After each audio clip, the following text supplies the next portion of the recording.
করুত কৃষ্ণ কম কোটি জিত জগত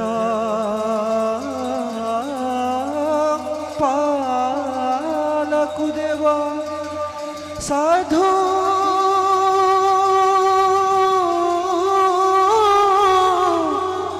বান্ধব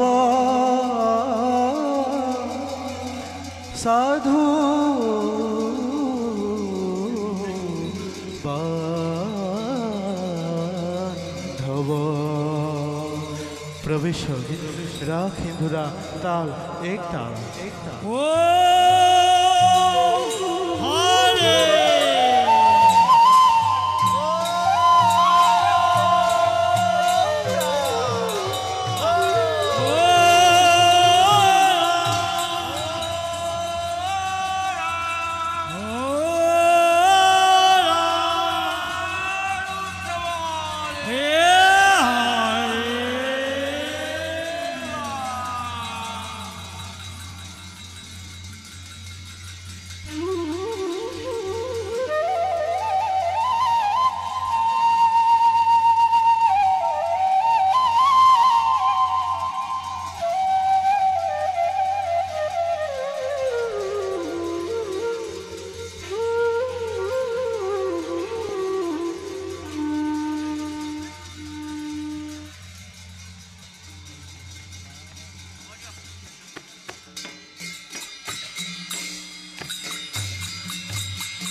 বিচিত্ৰ সংসাৰৰ সমস্ত মানৱে পাহৰি পেলালে ধৰ্মৰ মাহাত্ম্য স্মৰণ শক্তি হেৰুৱাই মানৱ সমাজে পাহৰি পেলালে আমাৰ মহিমাক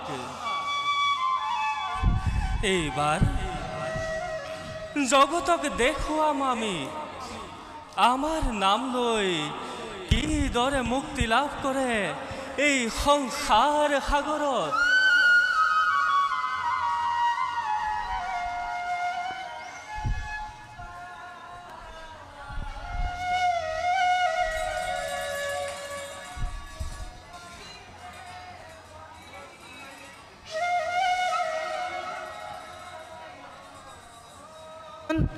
তোমাত লৈলো হৰণ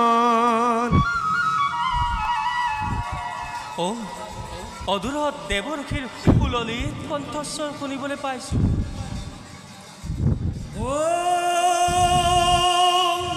হৰে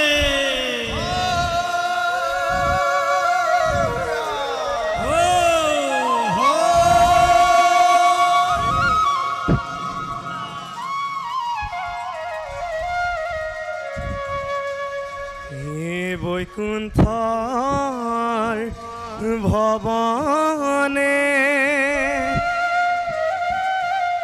দেখিলো নয়নে দেৱনা ৰায়ণ হৰি প্ৰভু ৰাতুল ৰণতে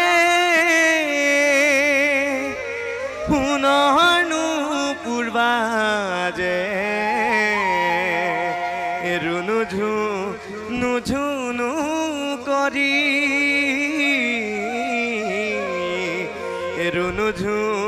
নুঝুনু কৰি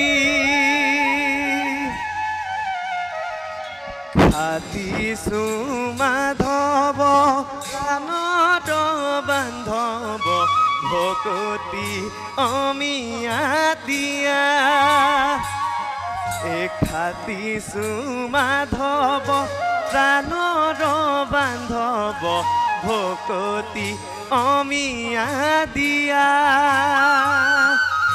সুখতো দুখতো লওঁ তোমাৰ নাম কৰিবা অধমক দয়া হৰি ৰাম ৰাম ৰাম কৃষ্ণ ৰাম ৰাম ৰাম হৰি ৰাম ৰাম ৰাম কৃষ্ণ ৰাম ৰাম ৰাম ৰাম ৰাম ৰাম ৰাম প্ৰভু দাখৰে শত সহস্ৰ প্ৰণিপাত কৰিব গ্ৰহণ উঠা দেৱৰ্ষি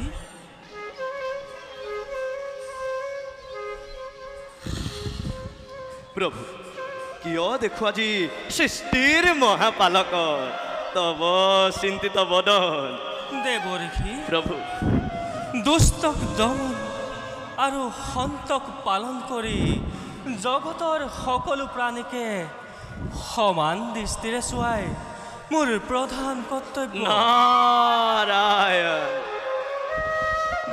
দেৱৰ্ষি প্ৰভু হস্তিনাৰ মহাৰাজ শান্তনুৰ ভক্তিবান পুত্ৰই অচিৰতে মোৰ আৰাধনাৰ হেতু বনত কৰিব প্ৰৱেশ নাৰায়ণ দেৱৰ্ষি প্ৰভু তুমি এজন পাগল ভকতৰ ৰূপ ধাৰণ কৰি কুমাৰৰ সংগত থাকি নাৰায়ণ প্ৰভু আপোনাৰ আজ্ঞামিনত হিৰে কৰিম পালন যোৱা দেৱৰ্ষি প্ৰভু নিষ্কৰ্মত শুৱা ভাল প্ৰভু ঈশ্বৰ পৰম ব্ৰহ্ম সচিদানন্দ বিগ্ৰহ অনাদিৰাদিৰুদিৰ গোবিন্দ সর্বকারণ কারণ সর্বকারণ কারণ এ সর্ব কারণ কারণ এ তুহারি শরণ এ হেবার গোবিন্দ এ না জানো একু পায় এ জিমতে হেবাত এ রহিবু করুণা এ করিতে হরি জুয়া এ করিতে হরি জুয়া তুহারি শরণ হেবার গোবিন্দ না জানো একু পায় এ দিমতে হেবা তরহিবু করুণা করিতে হরি জুয়াই হে হরি রাম রাম রাম কৃষ্ণ রাম রাম রাম হে হরি রাম রাম রাম কৃষ্ণ রাম হে রাম রাম হে রাম রাম রাম রাম নারায়ণ নারায়ণ নিজ কৰ্তব্যত হওঁ অগ্ৰসৰ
মহামান্য মন্ত্ৰীবৰ মহাৰাজ হাসানে কুশলে মোৰ হস্তিনাৰ শত প্ৰজাগণ কৰিছেনে সকলোৱে সুখেৰে নিবাস হয় নেকি ৰাজ্যত কোনো সমংগল মহাৰাজ মন্ত্ৰীবৰ আপোনাৰ সুশাসনত সকলো প্ৰজাৰে মংগল সকলোৱে সুখ শান্তিৰে জীৱন নিৰ্বাহ কৰিছে। মন্ত্ৰীবৰ মহাৰাজ, শুনি মই সন্তোষিত হলো। ৰজাৰ মংগলেই ৰজাৰ মংগল জানিবা সদায়। আৰু শুনা, দৰিদ্ৰৰ বাবে যেন মোৰ ৰাজভঁৰালৰ দুৱাৰ সদায় খোলা থাকে, তাৰ প্ৰতি দৃষ্টি ৰাখিবা। আপোনাৰ আদেশ মতেই সকলো হ'ব মহাৰাজ। মন্ত্ৰীবৰ মহাৰাজ, আজি কিছুদিনৰ পৰা পুত্ৰ ভীষ্মৰ মন পৰিৱৰ্তন হোৱা চকুত পৰিছে। তাৰ এই পৰিৱৰ্তনৰ কাৰণ তুমি জানানে? নাজানো মহাৰাজ। মন্ত্ৰীবৰ তাতোতকৈ আপুনি নিজ পুত্ৰক মতাই আনি এই বিষয়ে জানি লোৱাই উচিত বুলি ভাবোঁ। উত্তম কৈছা মন্ত্ৰীবৰ। কালিলৈ প্ৰভাতে ৰাজকুমাৰক ৰাজসভালৈ দিবা আমন্ত্ৰণ। আজিলৈ সভা ভংগ কৰা হ'ল।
কৰিব গ্ৰহণ। পূজ্যপাদ পিতৃদেৱ আৰু মহামান্য মন্ত্ৰীবৰ দাসৰ সেৱা কৰিবা গ্ৰহণ। নাথ, বাৰু কিয় পিতৃদেৱ। দেখিছোঁ আজি আপোনাৰ চিন্তিত বদন? উঠা বাছা, উঠা ৰাণী। কি বুলি বুজাম তোমাক? মই বুজা নাই প্ৰিয়ে। কি চিন্তায়ে ভূত মোৰ কৰিছে কাতৰ। বাছা, হাই তুমি নিৰ্মাত কিয়? কোৱাচোন, কি চিন্তাই ঠাই ল'লে তোমাৰ কোমল হিয়া?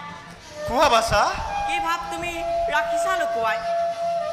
কোৱা বাছা, প্ৰকাশ কৰা তোমাৰ অন্তৰৰ ব্যথা। পিতা বাছা, আৰু আই কিদৰে কওঁ মই মোৰ মনৰ ভাৱ।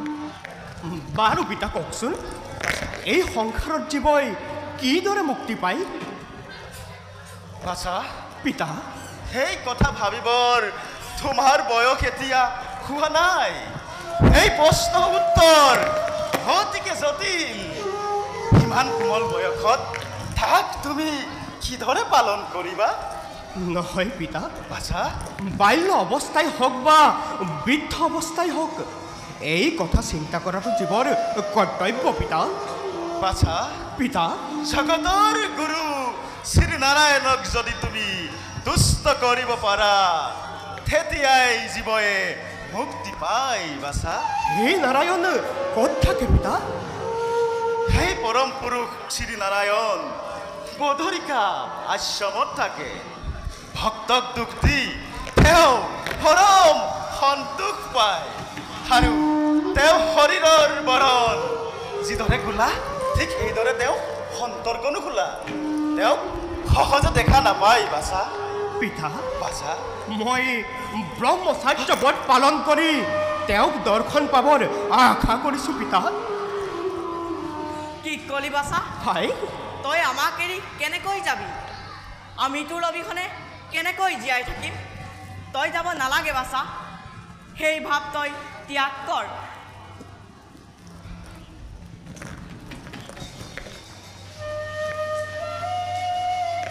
কি কলি বাছা?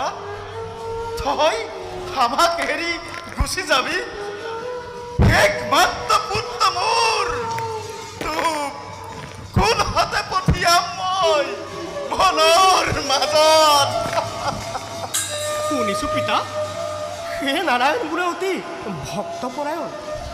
তেওঁৰ ওচৰত নাই কোনো উচ্চ অনিচ। আৰু আৰু ব্ৰহ্মচাৰ্য ব্ৰত পালন কৰিলে বোলে তেওঁ অতি সোনকালেই সন্তুষ্ট হয়। বাছা, পিতা সেই নাৰায়ণৰ মহিমা বুজাটো বৰ কঠিন। তই তই তোৰ আশা পৰিত্যাগ কৰ বাছা, পৰিত্যাগ কৰ। বাছা, তুমি সেই আশা পৰিত্যাগ কৰি ৰাজকাৰ্যত মনোনিৱেশ কৰা আৰু আমাক আনন্দ প্ৰদান কৰা। চিন্তা নকৰিবা, মই নাৰায়ণক তুষ্ট কৰি তোমালোকৰ কথা ক'ম। তেওঁ যাতে তোমালোকক কুশলে ৰাখে।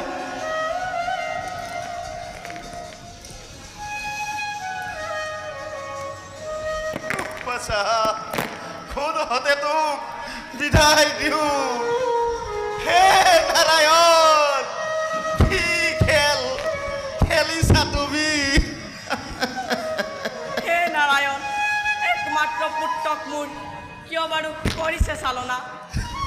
হয় বাছা, কোনহতে বিদায় দিওঁ তোক। পিতা আৰু আই, পুনৰবাৰ দুয়োজনৰে ধৰিছোঁ চৰণত।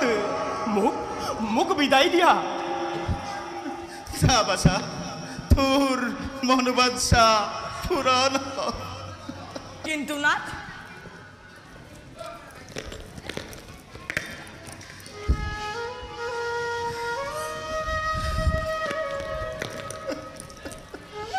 পিতা বাছা, পিতা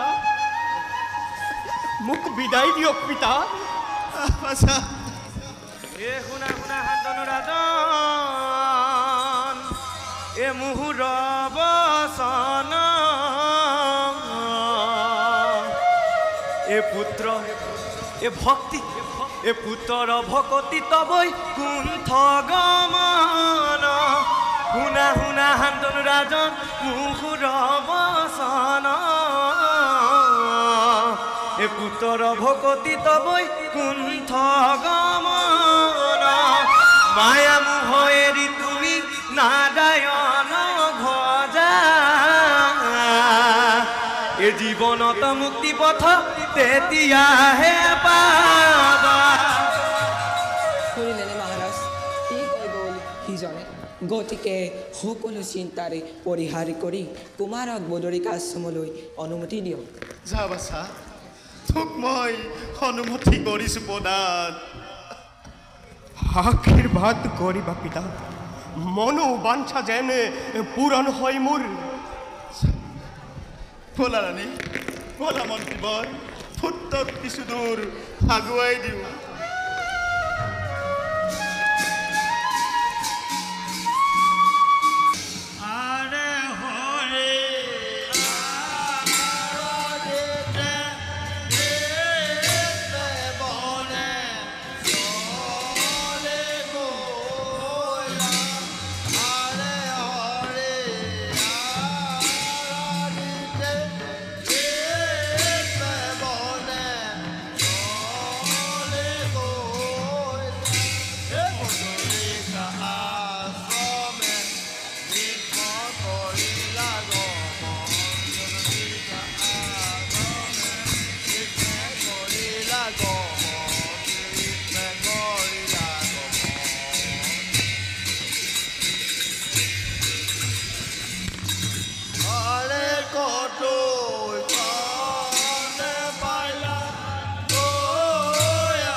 যাদৱ এ যদুনন্দন এ মাধৱ এ মধুসূধন এ তুমি নিত নিৰণ জননাৰায়ণ তোমাত লৈলো হৰণ। কোন তুমি? ইমান ধুনীয়াকৈ তুমি কৰিছা হৰিৰ কীৰ্তন। মোকো তুমি হৰিৰ কীৰ্তন কৰিবলৈ শিকাই দিবানে? মোৰ ঘৰ বদৰিকা আশ্ৰম। বদৰিকা আশ্ৰমত? এইদৰে গীত গাই গাই ঘূৰি ফুৰো। মোকো তুমি গীত গাবলৈ শিকাই দিবানে? নিশ্চয় নিশ্চয় শিকা। মোৰ লগত তুমি আশ্ৰমৰ দিশে ব'লা, তাকেই তোমাক গীত গাবলৈ শিকা। বলক ব'লা।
বোলা হৰে হৰে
বীৰগণ দৈত্যৰাজ কি কমাৰ মোৰ দুখৰ কাহিনী চক্ষুৰ সন্মুখতে দেখিছ দৈত্যৰ বিলয় মানৱৰ সময় যুদ্ধ কৰি দৈত্যৰ বিজয় পতাকা উৰুৱাবলৈ কতবাৰ চেষ্টা কৰিলো কিন্তু সেই আকৌ মোৰ নহল পূৰণ নাগ নৰ যক্ষ ৰক্ষ গন্ধৰ্ব কিন্নৰ সকলোকে কৰি পৰাজয় ভাবিছিলো জগতৰ এক ক্ষত্ৰিয়াধীশ্বৰ হম বুলি কিন্তু সেই আকৌ মোৰ নহল পূৰণ সেনাপতি সাথে চিন্তা করার প্রয়োজন নাই পুনর্বার আক্রমণ করি ধুলি খাট করিবে হে মারবার জন্ম দৈত্যরাজ বারে বারে পরাজয় নহও আমি থাকোতে জীবিত হেই সিংহকে তুমি কিয় বাৰু চিন্তা কৰে আপুনি অকাৰণে এদিন নহয় এদিন পৰাজয় হ'ব এই দৈত্যৰ হাতে চিন্তা পৰিহাৰ কৰক দৈত্যৰাজ সেনাপতি থাকোতে জীবিত হেই কাল জিত বীৰ নোৱাৰে ৰুধিব মানৱে দৈত্যৰ পৰাক্ৰম চলে বলে কিংবা কৌশলে কৰি হলেও এই মানৱক পৰাজিত কৰিম ধন্য ধন্য বীৰগণ সন্তোষিত হলো তোমালোকৰ বীৰচিত বাণীত দেখুৱা বীৰগণ মানৱক আমি কিদৰে কৰিম পৰাজয় দৈত্যৰাজ সেনাপতি প্ৰজাপতি ব্ৰহ্মাক দুষ্ট কৰি মনোমতবৰ লাভ কৰিলে মানৱৰ পৰাজয় নিশ্চয় হ'ব দৈত্যৰাজ অস্যতে কথা প্ৰকাশিলা অচিৰেই জন্মই তপস্যাৰ হেতু এখন তপস্যাৰে তুষ্ট কৰি দেৱ প্ৰজাপতি লম্বই মনোমত মই ঘূৰি নহা পৰ্যন্ত এই দণ্ডুচ ৰাজ্যৰ সকলো ভাৰ তোমালোকৰ ওপৰতে কৰিলো অৰ্পণ দৈত্যৰাজ ৰাজ্যৰ কাৰণে আপুনি অলপ চিন্তা নকৰিব আপোনাৰ যি উদ্দেশ্য আছে তাৰ বাবে আপুনি সং অগ্ৰহণ তেন্তে আজিলৈ সবাই মাজতে ভংগ কৰা হ'ল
প্রজাপতি কমললোচন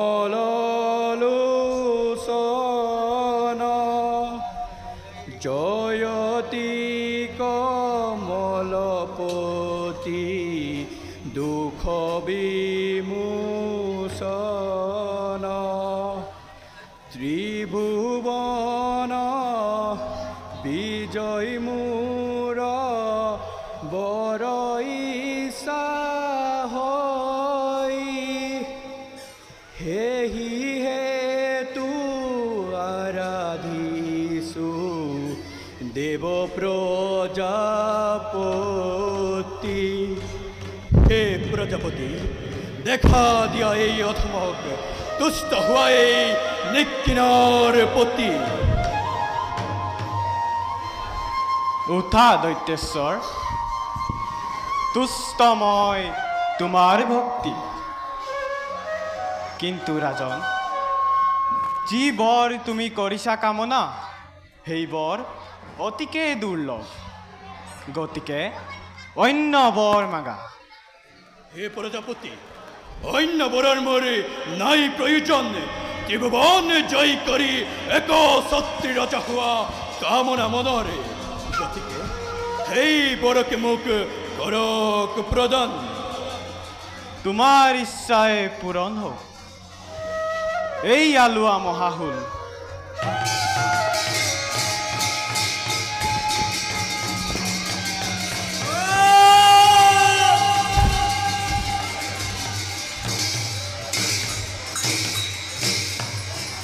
এই হুলেৰে তুমি ত্ৰিভুৱন জয় লাভ কৰিব পাৰিবা।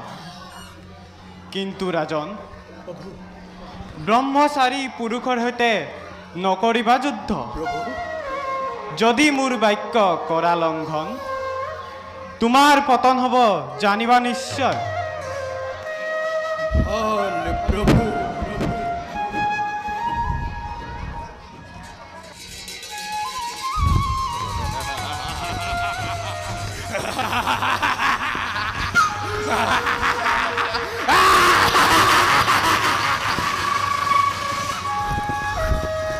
ভাগ্যৰে বলে ৰে লোভিল এই মহাবল। যাও যাও এবে নিজ ৰাজ্য লই।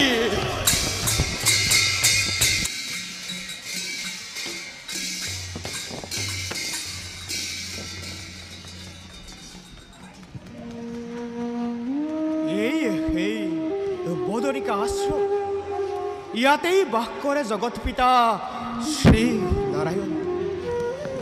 কি যে সুমধুৰ সুন্দৰ এই তপোবন। ইয়াতেই যদি লগ পাওঁ মোৰ প্ৰাণৰ দেৱতাক, ধন্য হ'ব মোৰ পাষাণ পৰাণ। হে প্ৰভু, তুষ্ট হৈ তুমি এই জাখৰ প্ৰতি অধমক যেন দিয়া দৰিখন।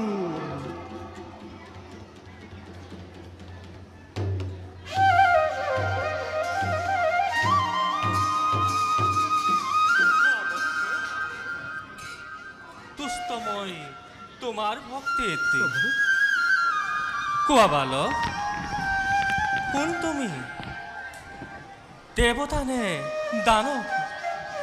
অন্তৰ্যামী তুমি ভগৱান। সকলো জানিও কিয় প্ৰভু মোক চালনা কৰিছা? তথাপিতো প্ৰভু শুনা, হস্তিনাৰ ৰজা শান্তনুৰ পুত্ৰ মই, নাম মোৰ ভীষ্ম। চিনিলো ভালদৰে তোমাক। প্ৰভু বাৰু কোৱা বালক, কিবা হেতু প্ৰৱেশিলা মোৰ আশ্ৰমে? প্ৰভু, এই সংসাৰৰ অসহ্য বিভূতি তেজী তব দৰ্শন হেতু আহিলো মই এই পুণ্য আশ্ৰমত। নাই প্ৰভু একো মোৰ সংসাৰৰ মায়া। নিবেদন এই যে প্ৰভু, জীৱই সংসাৰত কিদৰে মুক্তি লাভ কৰে, সেই কথা যেন মোক কৰে অৱগত। ধন্য ধন্য বৎস প্ৰভু। যি পথ কামনা কৰি মোৰ আশ্ৰমলৈ আহিলা, তাৰ সাৰ্থকতা মই তোমাক কৰিম প্ৰদান। প্ৰভু, দিম তোমাক মই যথোচিত শিক্ষা। প্ৰভু, সন্তোষিত শুনি হলো তোমাৰ আশীৰ্বাদ বান। আহা কুমাৰ, প্ৰভু আজিৰ পৰাই তোমাৰ শিক্ষাৰ জীৱন আৰম্ভ হওক। লোৱা এই মহামন্ত্ৰ।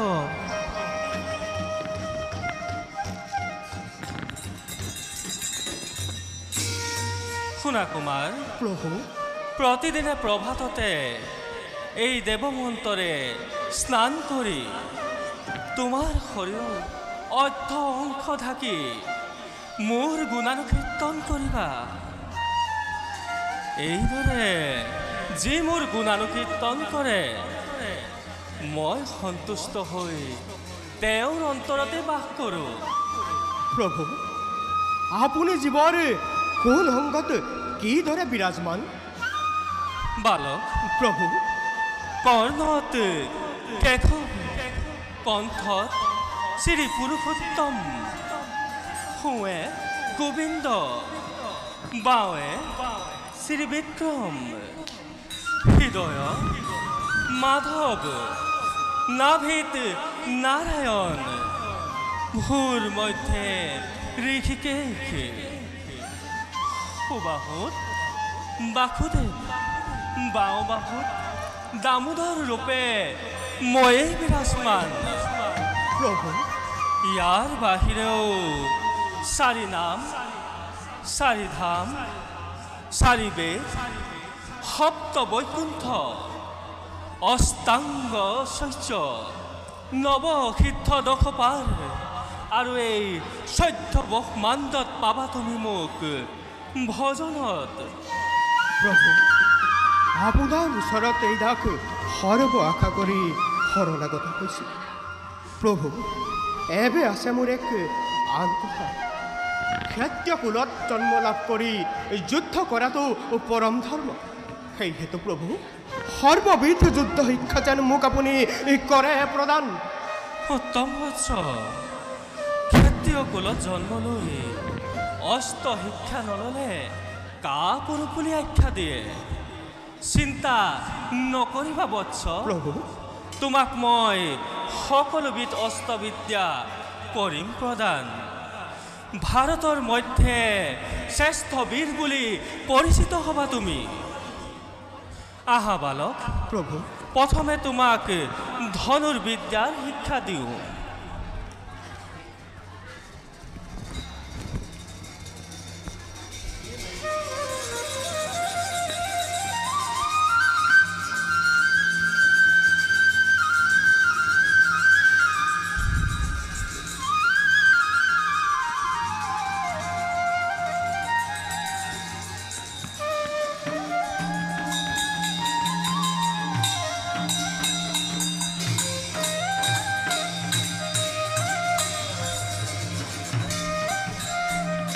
উত্তম বৎস, আহা বালক, এতিয়া তোমাক গদা যুদ্ধৰ শিক্ষা দিওঁ।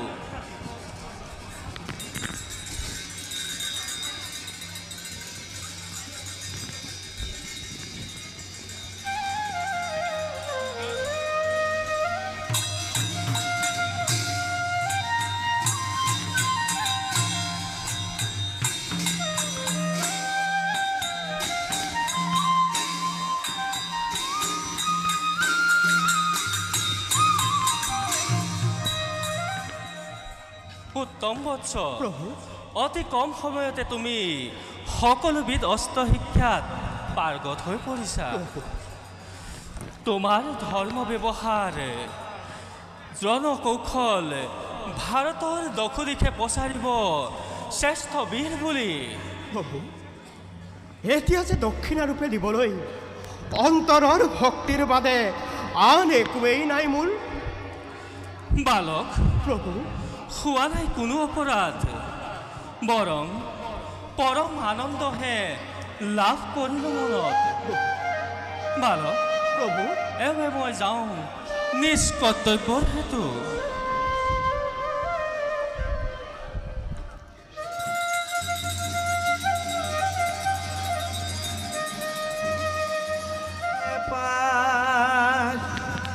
কহিলো সবাকে বুজা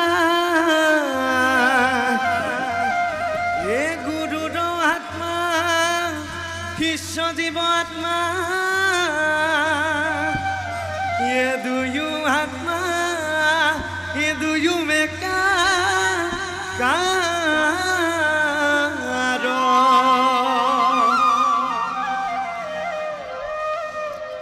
কোন তুমি তোমাৰ উচিত পৰিচয় মই পাব পাৰোঁনে মোৰতো পৰিচয় তুমি কি পাবা বন্ধু মোকতো সকলোৱে পাগল বুলিয়ে কয় পাগল কিন্তু মোৰ মনে তোমাক পাগল বুলি নকয় মই তোমাৰ লগত আৰু কথা নাপালো বুজিছা মই আজি কৈলাশলৈ যাম কৈলাশলৈ যাব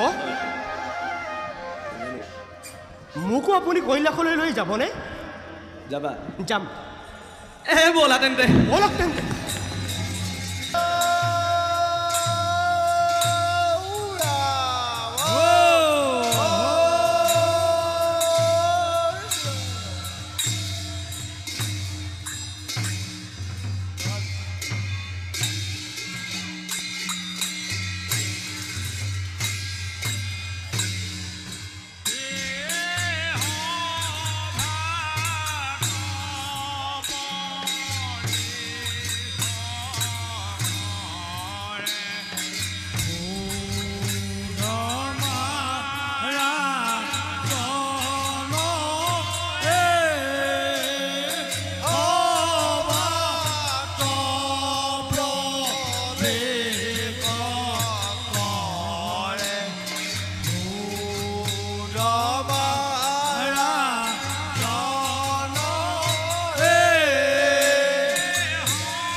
বীৰগণ মহাৰাজ কোৱা মোক ৰাজ্যৰ সংবাদ মহাৰাজ সেনাপতি ৰাজ্যৰ সকলো প্ৰজাই মংগল সকলো প্ৰজাই হাঁহি মুখে জীৱন নিৰ্বাহ কৰিছে মহাৰাজ সন্তোষিত হলো তোমালোকৰ বাণীত এবে কোৱা মোক সুৰক্ষাৰ বাতৰি সেনাপতি ৰাজ্যৰ সুৰক্ষা ব্যৱস্থা অতি বিচক্ষণ সীমাত ৰাখিছোঁ নিপুণ সৈন্যগণক হস্তে হস্তে সুসজ্জিত কৰি সমৰত সৈন্যগণে নিজকে বীৰ বুলি দিব পৰিচয় সন্তোষিত হলো তোমালোকৰ বাণীত কিন্তু বীৰগণ মহাৰাজ আজি কিছুদিনৰ পৰা মন মোৰ অতিকে অশান্ত চাৰিওদিশে দেখিছোঁ কেৱল অমংগলৰ চিহ্ন যদিও আছোঁ মই শান্তিৰ কোলাত তথাপিও এনেভাৱে জৰ্জৰিত কৰিছে মোৰ অন্তৰত মহাৰাজ সেনাপতি জানিব পাৰিছোঁ দণ্ডুষ্পতি ৰাঘৱন দৈত্যই একচ্ছত্ৰী সম্ৰাট হোৱাৰ স্বাৰ্থত ব্ৰহ্মদেৱৰ পৰা বৰ লাভ কৰিছে। কি বৰ লাভ কৰিছে? কি অতি সত্য কথা মহাৰাজ। সেনাপতি ৰাঘৱনে বৰ্মাৰ পৰা বৰৰূপে পাইছে এক মহাশক্তিশালী শূল, আৰু সেই শূলেৰে পৰাজিত কৰি এই পৃথিৱীৰ ৰাজেন্দ্ৰ মণ্ডলীক হ'ব হেনো সি জগতৰ একচ্ছত্ৰী ৰজা। বেৰগন নোৱাৰা বুজিব একো দৈত্যৰ মায়া। গতিকে সকলোতেই অস্তে হস্তে সুসজ্জিত হৈ থাকিবা। আজিলৈ সভা ইমানতে ভংগ কৰা হওক। মহাৰাজ